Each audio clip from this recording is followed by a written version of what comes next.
Portanto, nós estamos falando da nova mentalidade, uma série que está baseada no livro de Filipenses. E hoje eu quero falar sobre algo muito especial que Deus tem trazido ao meu coração, especialmente nessa semana. Eu quero que você abra sua Bíblia lá no livro de Filipenses, capítulo 4.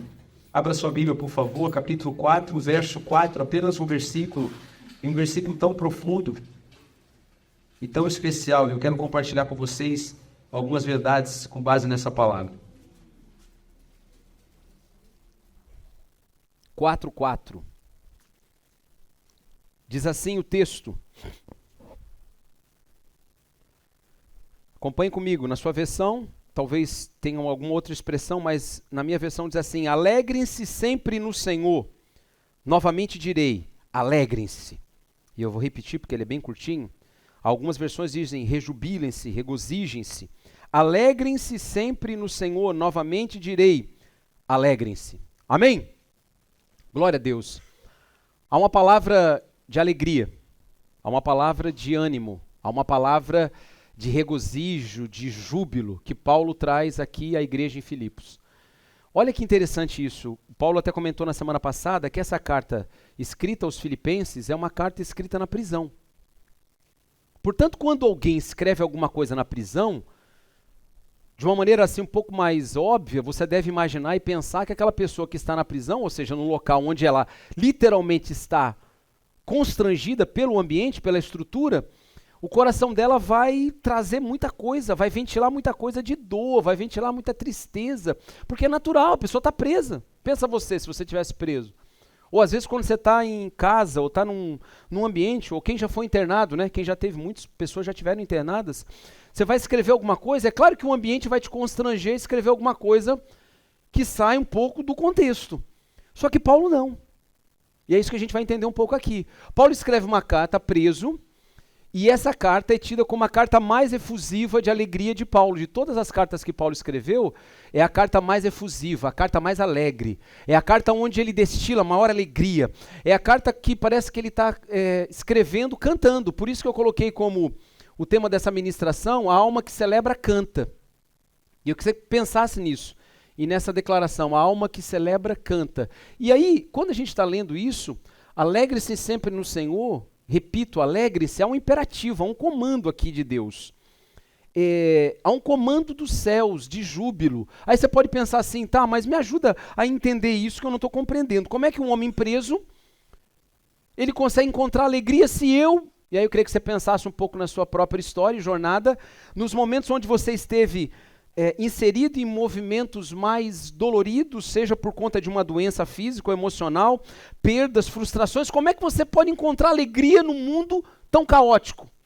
Talvez fosse uma pergunta que nos tomasse aqui a manhã inteira e a tarde inteira e a gente adentrasse à noite pensando, não é possível, vamos buscar na história, nos filósofos, nos grandes pensadores, naqueles que já pensaram sobre alegria, felicidade, como é que a gente pode encontrar alegria, sendo que existe um comando, porque aqui é um imperativo. Paulo está dizendo para a igreja, alegre-se no Senhor. E ele diz, repito, novamente, ele está dizendo assim, ei, olha aqui, a situação está assim, a situação é meio complicada, a situação é difícil, mas eu quero dizer para você que há um motivo e há um caminho pelo qual você deve caminhar para se alegrar. E aí, quando a gente vê que tem um comando dos céus para a alegria, a gente está percebendo que Deus estabeleceu isso como uma verdade. E pensa comigo, quando Deus estabelece algo como verdade, ninguém pode mudar. Eu queria que você gravasse no teu coração isso. Quando Deus estabelece uma verdade, ela é imutável. Como assim? Ela é imutável. Algumas verdades que ao longo da história a gente foi vendo sendo construídas por homens e mulheres, elas foram sendo verdade num tempo da história, e depois elas decaíram. Aquilo que era verdade lá na Idade Antiga, caiu. Na Idade Média, caiu. Mas isso aqui era verdade, caiu. E hoje a gente vive uma sociedade dita pós-moderna com muitas verdades, é ou não é? Então tem muita gente que diz assim, a minha verdade é a verdade sobre todas. A tua verdade é a tua verdade, a tua verdade é a tua verdade. E aí não tem mais uma verdade absoluta. Só que quando Deus estabelece uma verdade, um comando, isso é uma verdade imutável. Então nós temos uma verdade imutável que diz assim, vocês podem viver em alegria, mesmo passando por momentos de privações, por dores, por lutas. Há um comando celestial para isso. E aí a gente vai entender por que Paulo estava preso e seu coração cantava de júbilo. Como assim? Peraí, tá errado isso. O cara destila tristeza na hora que o cara está preso. E, para quem não sabe, a maioria sabe, né? Eu sou advogado e sempre trabalhei na área criminal durante 20 e poucos anos. E eu fui inúmeras vezes, dezenas de vezes, centenas de vezes nesses últimos 20 e poucos anos em presídios, delegacias. E eu estive muito em contato com gente presa, óbvio. E gente que escrevia cartas para os seus familiares. Faziam esse movimento de correspondência, porque é natural isso. Porque eles não podem sair, a pessoa vai de vez em quando fazer a visita, né, que é natural. Então, algumas pessoas tinham por hábito, presos, escreverem cartas. E essas cartas escritas, naturalmente, elas traziam consigo muito peso do drama, do cara que estava lá, do cara que estava sendo perseguido na cela, por causa da facção, disso, daquilo. Então, tinha uma dor. E aí a gente bota aqui com Paulo e diz assim, mas como assim? Como que eu posso cantar de júbilo? E eu, obviamente, nunca li uma carta dessa, desses clientes, né? Mas não imagino que a maioria delas tenha sido uma carta escrita assim com muita alegria. Nossa, eu estou feliz da vida aqui porque eu sei que eu estou cumprindo um tempo da minha vida e agora eu sei que eu tenho que pagar por isso, tal. Não foi assim. Não foi. Na verdade, muitas vezes, aí eu sabia por conta daquilo que as pessoas escreviam e depois falavam para mim, diziam, ô doutor, eu mandei ela para minha mulher porque ela tem que fazer isso, aquele que ocorre, fazer isso, aquilo. Ou seja, era uma carta para dar direção de alguma coisa para ser feita na rua. Mas o drama estava aqui dentro. Mas Paulo diz algo diferente, ele está dizendo, peraí, mas como assim? De que alegria nós estamos falando e como que nós vamos manifestar isso como virtude? Queria que você pensasse aí. Porque tem algo diferente aqui. Alegria é uma virtude. Uma virtude é algo dado por Deus. Então conecta a alegria com virtude. Virtude não é uma coisa que nasce assim, como a gente diz aqueles capim grosso no meio da estrada, sabe? Capim gordura que a gente falava quando era pequeno, uns capim assim, qualquer coisa, erva daninha. Não. Virtude, aprenda isso. Virtude nasce quando o homem é regenerado pelo Espírito Santo e isso passa a ser um fruto dado por Deus. Ninguém é virtuoso em verdade, ou seja, em ser leal, se não for pelo Espírito Santo. Ninguém nasce sendo bom. A palavra diz isso. Ninguém é bom. Todos pecaram e destituídos estão da glória de Deus. Romanos fala sobre isso. Paulo falando da igreja em Roma. Mas uma criança, pastor, pequena, sim. A Bíblia diz em Provérbios que o coração da criança está ligado à estultícia, ou seja, aquilo que é tolo, mas a vara da correção afugentará ela desse caminho. Mesmo uma criança pequena, você sabe disso? Ela quer dar um desdobre no pai e na mãe. É que ela dá o golpe, fazer aquela coisa toda, criança. Então assim, por quê? Porque ninguém nasce virtuoso, porque o pecado, lá de Adão e Eva, macula. Tá, mas espera aí, que triste isso, quer dizer que as crianças, elas estão assim propensas ao mal? É da natureza nossa. Gente, não se engane, nós estamos propensos ao mal, é ou não é? A gente sabe como fazer o mal. Uma vez um pastor, que era o pastor nosso aqui na igreja, o pastor Castilho, muitos conhecem, ele trouxe uma palavra, isso há 20 e poucos anos atrás marcou minha vida. Olha como palavras que marcam, né? E ele disse assim, nós sabemos como fazer o mal. O crente sabe como fazer o mal. A gente sabe. Você sabe como machucar uma pessoa com uma palavra só. Às vezes não vai ser um tapa, mas como o Tiago fala lá no capítulo 4, que dos elementos, dos instrumentos mais poderosos e mais vorazes para atacar é a língua. Quem pode dominar a língua, domina tudo. Então a gente sabe como fazer o mal, como fazer uma pessoa colocar para baixo. Mas por que a gente não faz? Porque a partir do momento que a gente é regenerado pelo Espírito Santo, uma virtude começa a habitar no nosso coração. Percebe? Aí eu não vou fazer o mal. Ao invés de fazer o mal, eu faço o bem. É uma virtude. Mas que alegria é essa? E eu queria que você pensasse comigo. Tem duas palavras que são tão interessantes que elas são sinônimas e muitas pessoas confundem elas. E eu queria que você prestasse atenção nisso aqui. A felicidade, ashre, aqui no hebraico, é uma palavra que nós não vemos ela na Bíblia, no sentido assim, principalmente no Antigo Testamento, ela se colocada como um elemento aonde o povo, e aí falando do Novo Testamento, o povo hebreu saindo do deserto e indo para a terra prometida. Deus não fala muito sobre isso. Deus não fala sobre felicidade, mas ela aparece.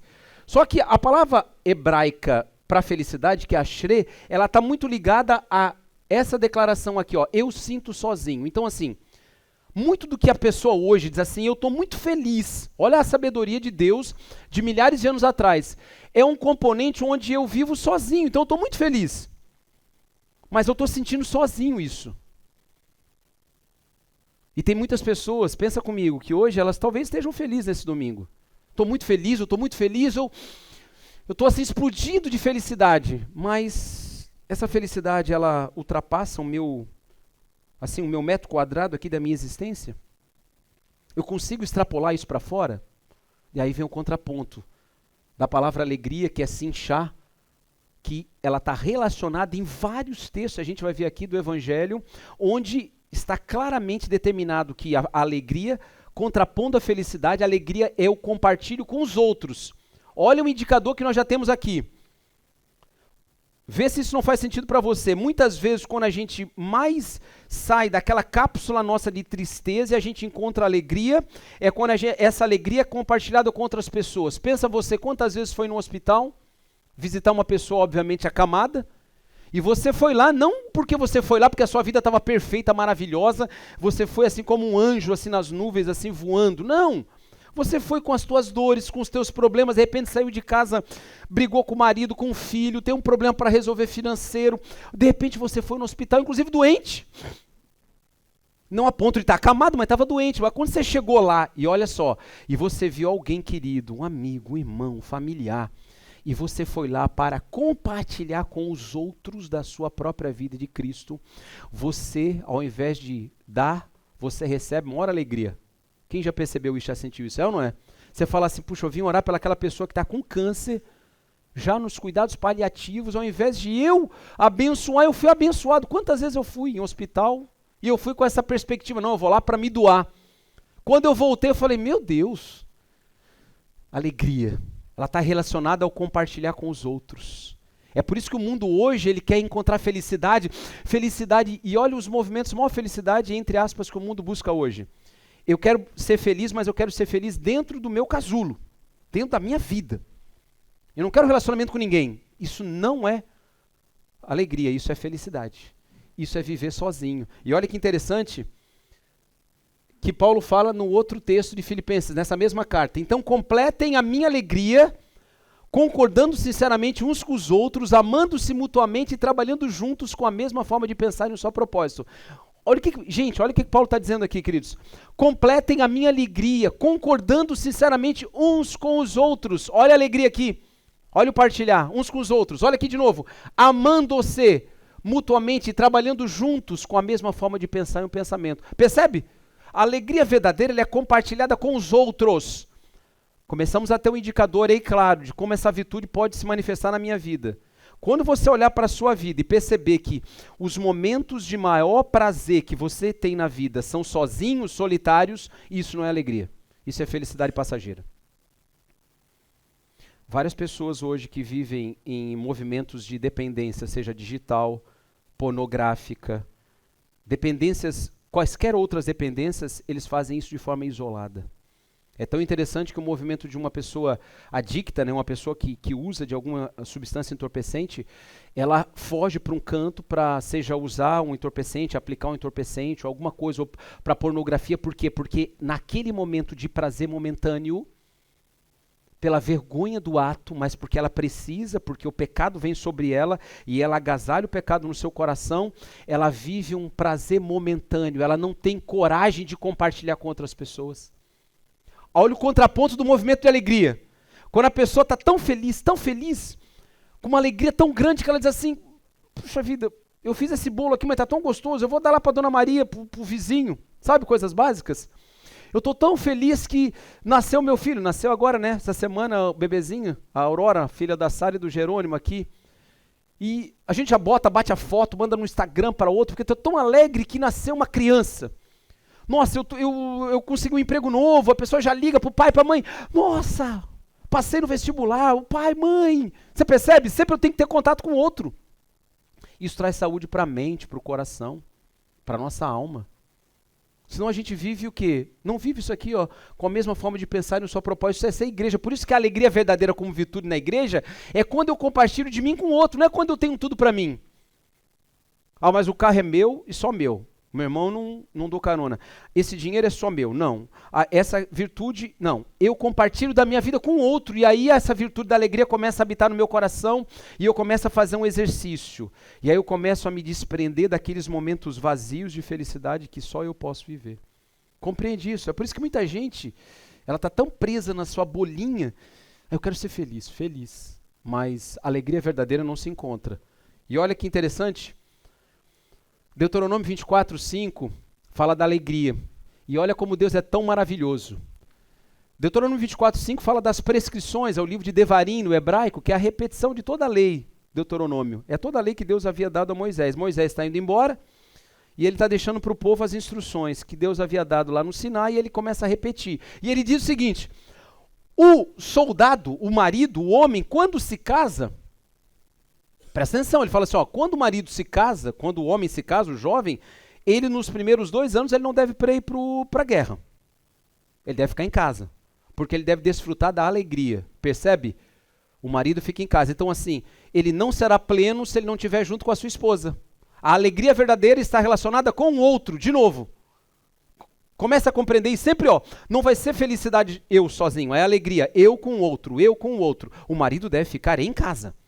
Deuteronômio 24. Deuteronômio 26, ainda nas prescrições, Deus dá para a família.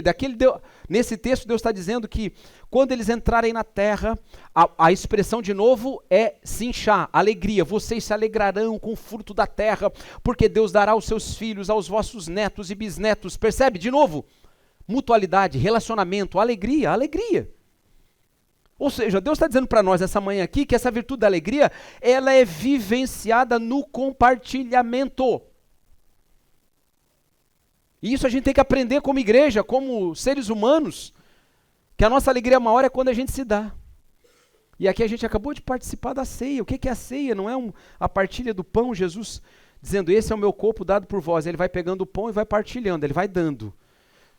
Ó, ele vai dando, ele vai dando. Ah, mas, pastor, ali foi um momento de tristeza. Sim. Tristeza numa parte, porque ele está dizendo, olha, eu vou me entregar para que depois eu tome da ceia com vocês na eternidade. Ele não encerra ali, ele não está dizendo, olha, gente, foi muito legal esses 3 anos que eu passei com vocês, eu estou indo embora, vou morrer, e é isso, vai ficar os meus ensinos aí, vocês escrevam e levem para frente, tá? Não, ele não está dizendo isso. Ele está dizendo, da próxima vez que nós vamos tomar de novo, vai ser na glória. Você percebe? A alegria, de novo, que nós vamos tomar novamente. Ou seja, mais uma vez, a alegria, ela tem esse componente de virtude, onde nós compartilhamos. Então, se você sair daqui com essa verdade no teu coração e começar a vasculhar no teu coração, os movimentos que você tem de alegria, perceba se eles são movimentos solitários ou não. E aí, a alegria é vivenciada plenamente junto ao outro, em comunhão. Amém? Você percebe isso? A alegria é vivenciada junto ao outro, em comunhão. Por que devemos nos alegrar? Existem motivos suficientemente relevantes para isso? Pensa aí. Por que a gente deve se alegrar? Num mundo tão caótico, num mundo tão entristecido, tão cheio de certezas e nuances. E olha que interessante isso, né? E apenas como um realce para colorir um pouco da pregação. Não sei quantos viram agora essa última semana, daquele caso lá de Manaus, daquela seita da moça que era assim, azinha, lá de uma religião, do boi garantido, né? Então assim, a seita era Deus, Pai e família, Deus, Pai e filho, um negócio assim. Uma seita onde a mãe era a guru central, o irmão dela era tido como Jesus Cristo, a mãe era Maria, e a filha, que morreu de overdose, era Maria Madalena. Então eles levavam aquelas pessoas para a floresta, lá em Manaus, para um canto lá, e eles usavam de cetamina, que é um analgésico, inclusive veterinário, para cavalo, para boi. É uma droga, assim, prescrita debaixo de muita recomendação médica. Analgésica, eles usam para, em tese, o que eles falavam nessa seita, você ia lá, você era cooptado, aliciado, dizendo, você está com muito problema. Eu li, entre aspas, o que o rapaz dito Jesus Cristo falava para os outros. Eu procurei na internet. E ele dizia assim, você que não se encontra, você que está triste, você que é depressivo, você que tem problemas, você que não é alegre, que não tem motivos para se alegrar, vem para cá. Porque a pretexto de tomar a droga, ele dizia que aquela droga levava as pessoas para um outro estado de compreensão, de consciência, e onde eles encontrariam esse momento de ápice na existência, indo para o céu. Então eles iam lá e se drogavam. E essa moça, demais, tomou muito e morreu de overdose. E agora foram presos já a mãe, o irmão e outras pessoas todas dessa seita lá no meio do mato lá, gente que tinha dinheiro e as pessoas pagavam às vezes para ir lá e muitas pessoas iam. Você pode até falar assim, mas pastor, como é que tem gente hoje ainda que vai num negócio desse? Olha, cuidado para que a gente não se coloque e diga assim, será que às vezes a gente não está procurando algumas coisas parecidas como essa? Ao invés de buscar de fato na palavra de Deus as verdades? Agora, dá uma lida depois, vai passar isso hoje nos jornais, aí fantástico, vai aparecer toda a seita aí. E olha só, sempre tem um caráter messiânico. O jovem, o rapaz era Jesus, a mãe era Maria e a moça que morreu era Maria Madalena. Aí a pessoa falava, nossa, ele é Jesus, vem pra cá. Aí bota lá uma droga daquela lá terrível, a pessoa fica no estado de consciência entorpecido, e ela fica aqui naquelas horas e fala, nossa, eu tô relaxado, que nada, ela tá morrendo, como aquela moça morreu. Percebe isso? Mas nós temos motivos suficientes para alegar. E eu vou dar alguns aqui, muito rápidos, mas que você depois possa gravar isso no teu coração, porque nós somos salvos. Lucas 10, 20, fala que um dia o Senhor Jesus nos encontrou. Se você sair daqui com essa certeza no teu coração, você vai ter motivos para se alegrar. E essa alegria sempre, lembra? É compartilhada com os outros. Não é só para você. Porque nós fomos salvos. O nosso caminho, a nossa destinação era o que? A morte eterna. Mas porque Jesus nos alcançou, nós somos salvos. Segundo, porque éramos inimigos de Deus e agora somos amigos pela morte de Jesus. Romanos 5:10. A Bíblia diz que nós éramos inimigos de Deus. Pensa comigo. Gente, quem é que é louco para ser inimigo de Deus? Todo homem que não conhece a Cristo, não passou pelo processo de regeneração, ele é inimigo de Deus. Não porque ele se fez inimigo. Agora eu vou lutar contra Deus, porque a natureza nossa em pecado nos faz separados da graça de Deus. E por causa de Jesus Cristo, agora nós somos chamados amigos. Você consegue perceber? Pensa em você, se você teve alguém na sua vida que você era inimigo e agora você é amigo. Olha a mudança que teve. Você já teve alguém na vida? Pensa aí. Não, aquela pessoa era minha inimiga. Mas porque eu a perdoei e ela me perdoou, agora nós somos amigos. Tem isso, muito lindo. Inclusive em relacionamento familiar, que eu já vi quantas vezes. Não é uma mudança profunda? É. Isso é o quê? Isso é motivo para se alegrar. A gente era inimigo de Deus, agora a gente é amigo de Deus. Porque fomos inseridos em uma família, resgatados do império das trevas e transportados para o reino de amor. Colossenses 1:13. Gente, nós éramos um corpo, a gente que não conhecia Jesus e que vivia sob o domínio do império das trevas. Pensa nisso como algo que é tão poderoso. Eu acabei de falar desse exemplo lá do pessoal de Manaus. Essas pessoas, e a gente não deve julgá-las ou condená-las, elas vivem no império das trevas. Agora pensa naquele rapaz que é o irmão da moça que morreu e a mãe dela. Acha que eles estão felizes na prisão? Não estão. Estão agora, nesse momento, presas, lá no presídio. Então pensa como é essa manhã deles agora lá. O que elas estão pensando? Puxa vida, o império das trevas dominando sobre elas, tentando matar elas. A ponto de dizer para elas assim, agora tira a tua vida também, porque já não tem mais sentido nenhum. É ou não é isso? Império das trevas, vem como uma nave assim, sabe? Aquele filme de ficção científica, que vem assim e pousa na terra. Puf.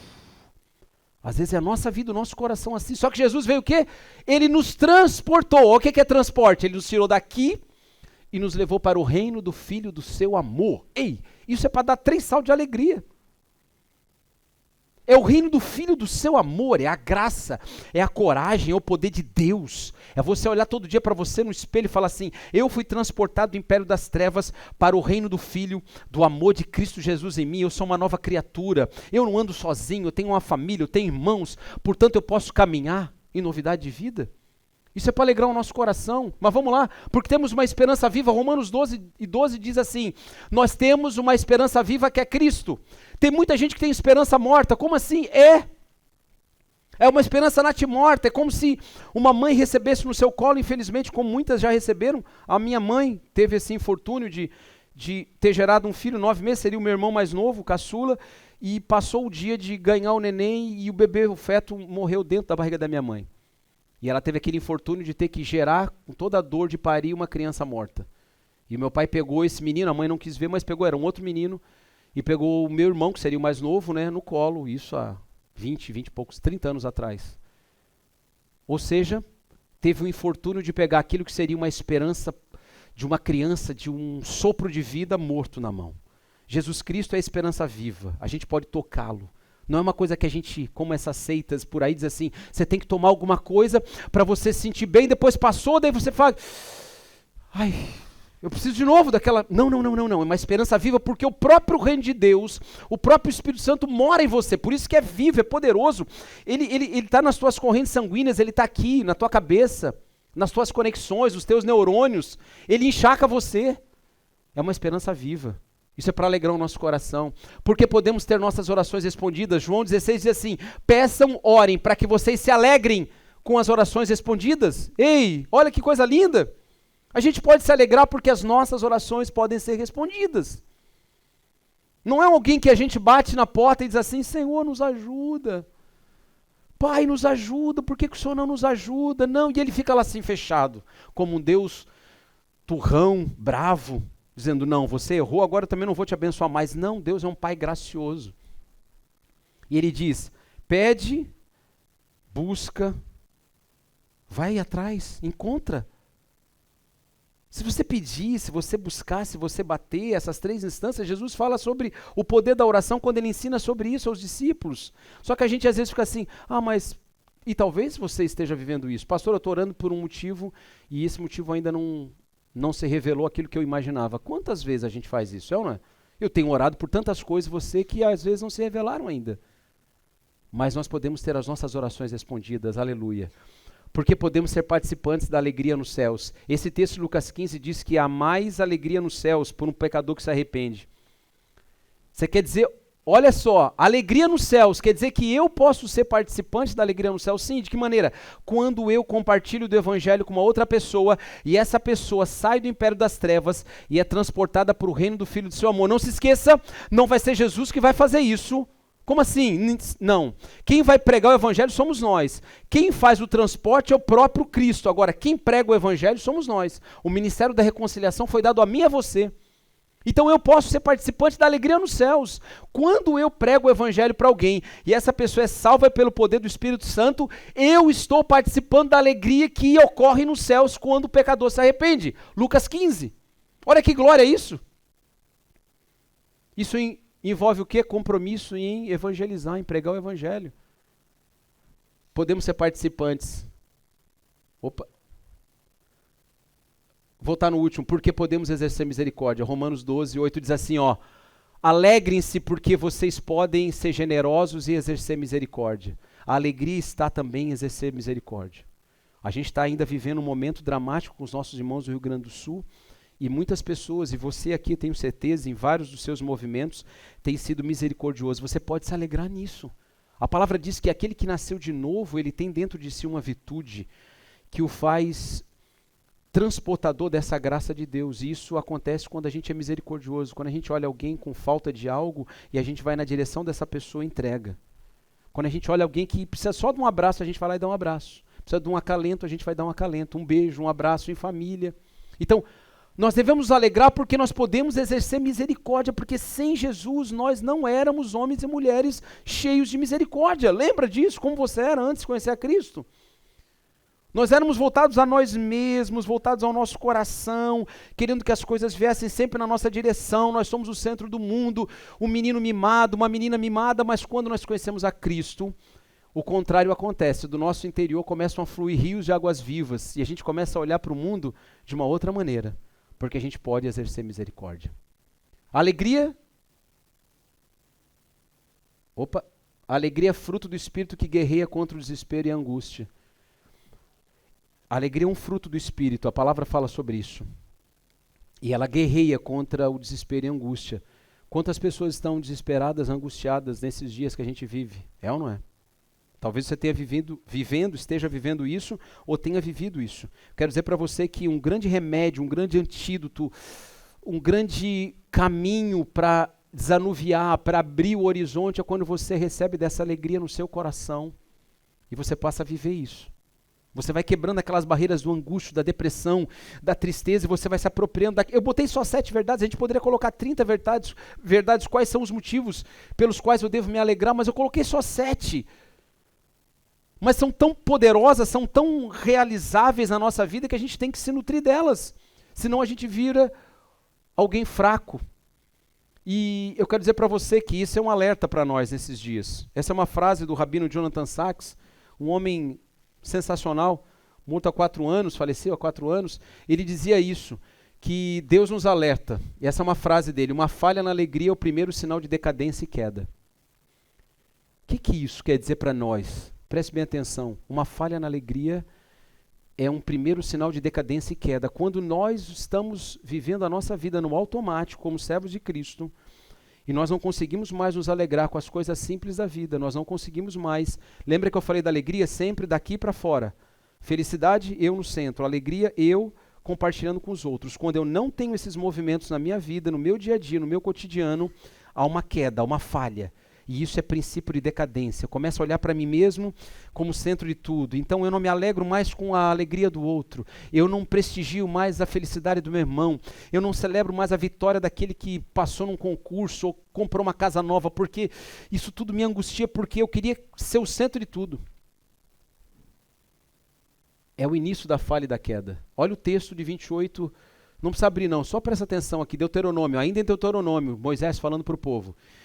Olha o alerta terrível. Uma vez que vocês não serviram com júbilo e alegria ao Senhor, o seu Deus, na época da prosperidade, então em meio à fome e à sede, em nudez e pobreza extrema, vocês servirão aos inimigos que o Senhor enviará contra vocês. Há uma repreensão severa de Moisés dizendo o seguinte, ele não está dizendo, porque vocês ergueram um poste ídolo a Baal, porque vocês foram idólatras, não, ele está dizendo o seguinte, vocês falharam em algo gravíssimo, vocês não serviram com júbilo e alegria ao Senhor. Percebe? Vocês não serviram com alegria, vocês fizeram assim, de qualquer jeito. Vocês não serviram com júbilo e alegria. Gente, júbilo é uma alegria efusiva, que não se pode conter. Eu disse isso em casa, no nosso momento de devocional essa semana, e depois a gente compartilhou um pouco sobre isso no nosso PG também, na quinta-feira. Vai ter o jogo do Criciúma hoje, agora, às 4 horas da tarde aqui na cidade. Palmeiras, né? A cidade está toda assim. Eu vou no jogo também. Não tem problema ir no jogo. E quando sai um gol de um lado ou de outro, e obviamente tomara que saia do Criciúma, né? A gente está torcendo para que o Criciúma ganhe. Se você mora perto aqui, do centro, um pouquinho até mais longe, você vai escutar o barulho e a gritaçada. Se sair do Palmeiras, você não vai escutar muito, que vai ser menos, né, proporcionalmente, menos. Mas não vai ser menos a alegria daquele palmeirense que está lá sozinho. Mesmo que tivesse, escute bem, eu vou pegar um estádio 1 hora, assim, como se fosse o Maracanã na época antiga, que tivesse 199.999 pessoas torcendo para um time, e tivesse só um do outro lado da torcida, ou seja, uma diferença esmagadora. Mas aquele sozinho, solitário, na hora que o time dele faz o gol, e aqueles outros 199 mil assim se aquietam, ele dá um grito que é a maior alegria, é o júbilo efusivo, uma alegria incontável. Não é uma coisa assim, gol, não, gol. Você vai ver se isso vai acontecer. Não vai acontecer. Vai ser todo mundo se abraçando, gente que nem se conhece, sabe? Quem já foi em campo faz isso. A gente se abraça, a gente se beija, gente que nem se conhece. Por quê? Porque eu estou compartilhando a alegria, percebe isso? Como é tão simples de ensinar para uma criança, porque você está ali pelo mesmo time, daí você já está conversando com aquele cara, pois é, olha o gol, daí você abraça o cara, puxa, ganhamos, mas nem conhece, pô, beleza, vai embora, nem sabe o nome dele. Olha a repreensão severa. Vocês não serviram com júbilo e alegria ao Senhor na época da prosperidade. Vocês estavam muito bem. Só que vocês não serviram com alegria. Agora, Deus vai permitir que vocês, em meio à fome e à sede, nudez e pobreza extrema. Ei, tá bom isso? Fome, sede, nudez e pobreza extrema. Vocês se virão, vocês vão servir, mas aos inimigos que o Senhor vai enviar contra vocês. Paulo servia com alegria mesmo na prisão. Ele escreve uma carta à igreja em Filipos com alegria. Ele não está dizendo assim, gente, que Deus é injusto. Preguei o evangelho, fiz tudo que ele mandou fazer, fui tudo quanto é viagem missionária, agora onde é que eu estou aqui no calabouço? Se vocês quiserem até continuar servindo ele com alegria, sirvam, mas eu, não sei, estou lavando as minhas mãos. O que ele diz no início do texto? Alegre-se no Senhor. Repito, como a gente diz para a criança, lembra quando a gente fala, quem já teve filho, fala, o que é para fazer? Escovar os dentes. O que é mesmo para fazer? Repete com a tua... Escovar os dentes, mas eu já sei. Não, você vai... Repete. Paulo está dizendo, repete. Alegrem-se no Senhor. Porque essa é uma falha grave, começa a queda e a falência. Quando a igreja deixa de celebrar as verdades do evangelho, a gente começa a fazer assim, ó, em queda brusca. A gente não celebra mais, mas não celebra mais o culto, não celebra mais a comunhão com os irmãos, não celebra mais participar de um encontro familiar, não celebra mais fazer uma visita, não celebra mais ir no hospital, não celebra mais, não sei onde Deus vai te levar, trabalhar com crianças, eu faço de qualquer jeito ali, eu faço na portaria. Não. Isso é grave. Atos 20, 24, Paulo de novo, olha o que ele escreve. Ele está dizendo no final, em nada tenho a minha vida por preciosa, contanto que cumpra com quem, gente, aqui? Com alegria a minha carreira e o ministério que recebi do Senhor Jesus. Ele diz assim, a minha vida não tenho nada por preciosa, não. Se eu morrer hoje, ele diz em Filipenses, se eu morrer para mim é lucro, mas eu vou ficar com vocês. Mas ele diz assim, ó, eu não tenho em nada a minha vida como preciosa, contanto que cumpra com alegria. Não dá para cumprir o ministério assim, de qualquer jeito. Essa frase me marcou sempre na minha vida, uma das maiores frases desde o início da minha conversão. Eu peguei essa frase aqui, antes, quando eu estava no meu escritório de advocacia, eu fiz assim era eu acho que desse tamanho assim, ó, um jateado, eu botei bem na frente assim na entrada do escritório, assim, na recepção, e eu botava bem grande assim, ó, jateado. Ficava todo mundo sentado nas cadeiras e quem chegava já lia isso aqui assim, ó. Bem grandona assim. Por quê? Porque para mim era uma declaração da minha vida. Então eu quero cumprir a minha missão com alegria. Percebe isso? De maneira efusiva. Não pode ser assim, mas agora tem que fazer isso. Mas agora tem que fazer aquilo. Não, com alegria. Se é uma bênção, nós devemos receber e desfrutá-la. Se a alegria é uma bênção na sua vida, você deve receber e desfrutar disso. Amém? Então, a partir de hoje, quando você pensar assim, eu não tenho motivo pelo qual eu devo me alegrar, tem sim, recebe a bênção. A bênção que Deus dá sempre é tida assim, ó. Eu recebo dela, eu desfruto dela e compartilho ela. Eu recebo da alegria no meu coração, eu falo para mim mesmo, eu vou viver uma vida alegre com Cristo e com os meus irmãos e com a minha família. E lembre-se sempre, sempre quando você está em contato com outras pessoas, você está fazendo o exercício dessa virtude. Se você se isola no seu mundinho, você não vai viver com alegria. Contemple o Criador e a sua criação e se espante com tudo que Ele fez. Você contemplou essa manhã? A hora que você abriu a janela da sua casa e olhou para o céu? Contemplou que lindo? Aqui a gente tem essa alegria de poder olhar e ver a Serra do Rio do Rastro lá, é ou não é? Tem dias que dá para ver até os cataventos lá em cima, lá o parque eólico. Eu moro lá no Michel, então dá para ver. Às vezes eu estou na prefeitura lá de manhã fazendo exercício e eu fico olhando falando, meu Deus, que coisa linda. Ontem eu e a Adriana fomos lá, correr, caminhar, eu falei, que espetáculo. E aí eu quero fazer uma pergunta para você. Qual a última vez que você disse, meu Deus, que coisa linda? Você falou assim, uau, que coisa linda. Porque não se esqueça, essa alegria não está em coisas assim grandiosas, tremendas. Presta atenção. Essa alegria está naqueles momentos particulares quando a gente vê que Deus criou o universo de uma maneira linda. E eu contemplo esse universo. Seja com aquela pessoa que está comigo e você vai dizer para ela, uau, que coisa linda, né? O marido dizer para a esposa. Ou você mesmo dizer olhando no espelho, né? Cheio de si mesmo, né? Nossa, que coisa linda. Como eu sou bonito, Jesus. Fala, uau. Você pode dizer para você mesmo, você é lindo, gente. Não permita que ninguém diga o contrário. É diferente um do outro. Agora sim, qual foi a última vez que você teve esse espanto pela criação, pelas coisas de Deus? Falou assim, meu Deus, que coisa linda isso que o Senhor fez. Meu Deus, isso aí é só o Senhor. Isso traz alegria. Porque quando a gente anda assim, ó, só tristeza, a gente vai se encurvando, só tristeza. A gente não consegue olhar e falar assim, puxa, que dia lindo hoje. Nossa, que prato bonito. Nossa, que comida gostosa. É um arroz e feijão, mas que arroz e feijão é esse? Sabe, que bife com batata frita é essa? Que coisa maravilhosa que eu posso comer e eu posso me alegrar comendo aquilo que eu gosto quando milhares de pessoas não podem comer aquilo que querem comer, é ou não é? E eu posso ir no banheiro, e eu posso tomar um banho de pé, e eu posso botar a minha própria roupa. Eu posso ajudar alguém que é tão velhinho a colocar a sua roupa. Percebe isso? Que coisa linda. Eu posso ir no hospital e levantar a cabeça de alguém que está lá e não consegue mais nem tomar água assim, eu consigo botar o copinho. Uau, que coisa linda. Alegria. Isso vai enchendo o nosso coração, vai tomando todas as células do nosso corpo e a gente vai transbordando.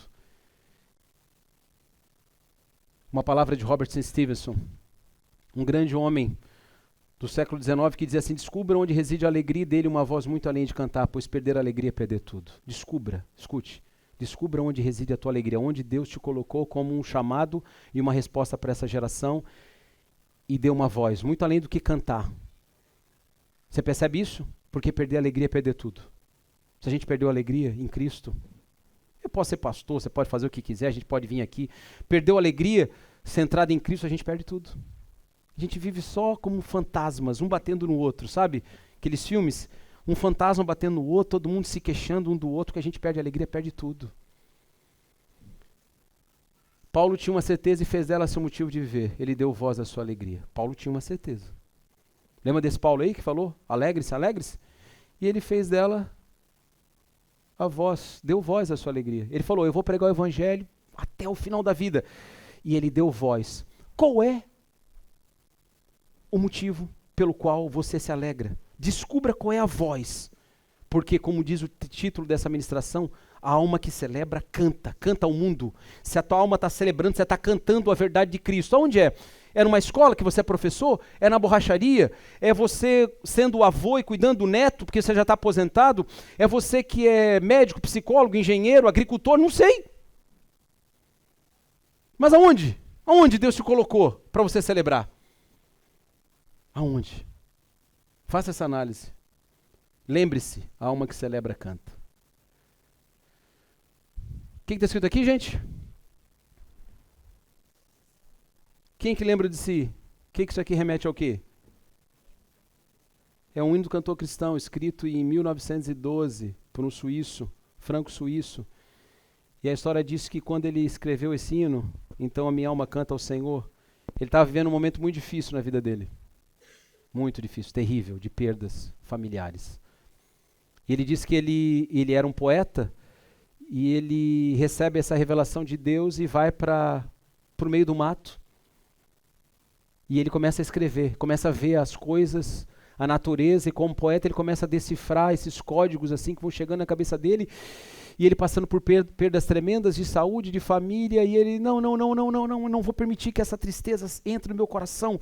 E ele escreve um dos hinos mais cantados ao longo de toda a história. E quando a gente diz, então minha alma canta a ti, Senhor, grandioso és tu, grandioso és tu. A gente pode cantar nessa manhã, nesse domingo, não pode cantar isso? Então a minha alma, a alma que celebra, canta a verdade de Deus, canta com alegria a verdade de Deus na nossa vida. Porque a alma que celebra, canta. Mesmo nos momentos de maior dor da sua vida, nos momentos onde você pode estar até no hospital, desenganado, você pode ter a certeza absoluta de que nem naquele momento o Espírito Santo vai te abandonar, nem naquele momento o Deus de toda a graça, de todo o poder, de toda a misericórdia vai deixar você ali sozinho. E mesmo que sejam os teus últimos suspiros, Ele vai te conduzir em graça às moradas celestiais. Porque a alma que celebra canta, e eu quero convidar você a ficar de pé, e eu queria que a gente cantasse. Falar para o Gabriel, de repente, nos ajudar aqui, né? Com essa canção. E eu queria que a gente orasse, celebrasse, terminasse esse culto aqui nessa manhã, celebrando. Eu queria que você cantasse com alegria e que orasse junto comigo.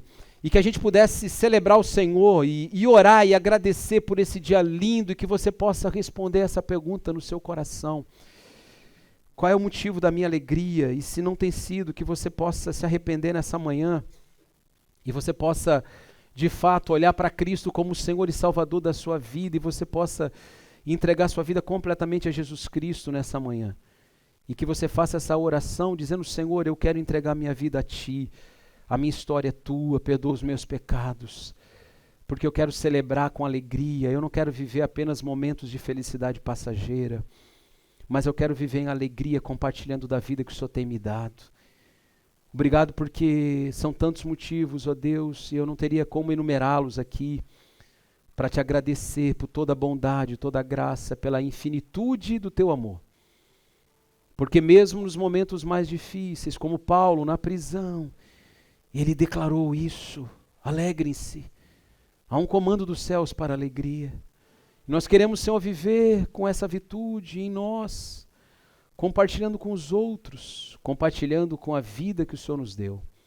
Não há motivo maior de olharmos para Ti, de celebrarmos a Tua obra em nós e de percebermos que quando nós celebramos, nós cantamos.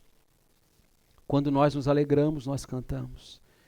Quando nós encontramos os motivos corretos pelos quais nós devemos viver, nós celebramos e cantamos. Não há nada mais poderoso do que estar na tua presença. Então retira, né, Samuel, homem, toda tristeza no coração daqueles que aqui estão e se achegando com alguma tristeza, algum resquício de abatimento, e que a obra do teu Espírito traga todo o renovo, toda a alegria, de um céu claro, límpido, Senhor, onde a gente possa contemplar a tua majestade. E que haja essa virtude no nosso coração todos os dias, cultivada, porque podemos celebrar o teu nome. Obrigado, Jesus. Tu és maravilhoso. Nós te exaltamos. Nós bendizemos. Aleluia.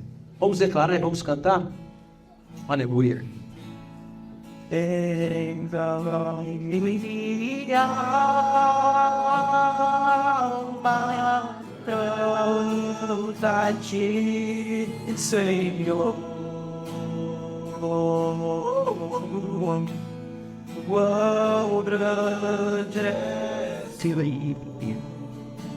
Senhor,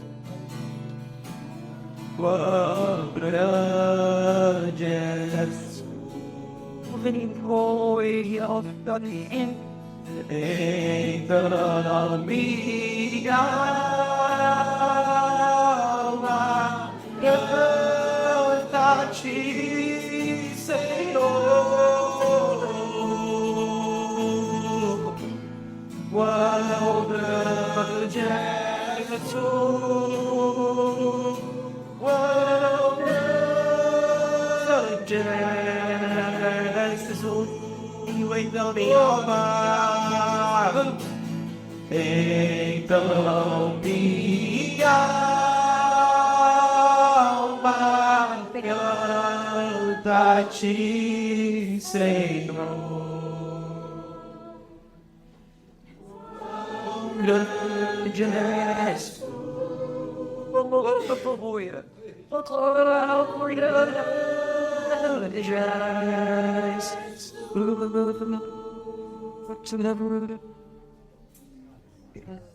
Glória a Deus. Que exaltamos, bendito e poderoso Deus. Que essa alegria, Senhor, inunde o nosso coração e que ela nunca se aparte de nós, Senhor. Tenha misericórdia, Senhor, das nossas vidas. Temos tanto a celebrar, tanto. Perdoa-nos quando somos ingratos e merecedores que somos. Mas o Senhor derrama dessa alegria sobre nós, que possamos recebê-la como uma bênção todos os dias, celebrando essa alegria, porque a nossa alma canta e celebra, e celebrará todas as vezes. Minha alma canta ao Senhor, grandioso és tu, grandioso és tu, grandioso és tu. Aleluia. Você pode aplaudir o Senhor nesta manhã? Aleluia. Nossas carnes celebram o Senhor. Celebram a grandeza de um Deus poderoso e soberano.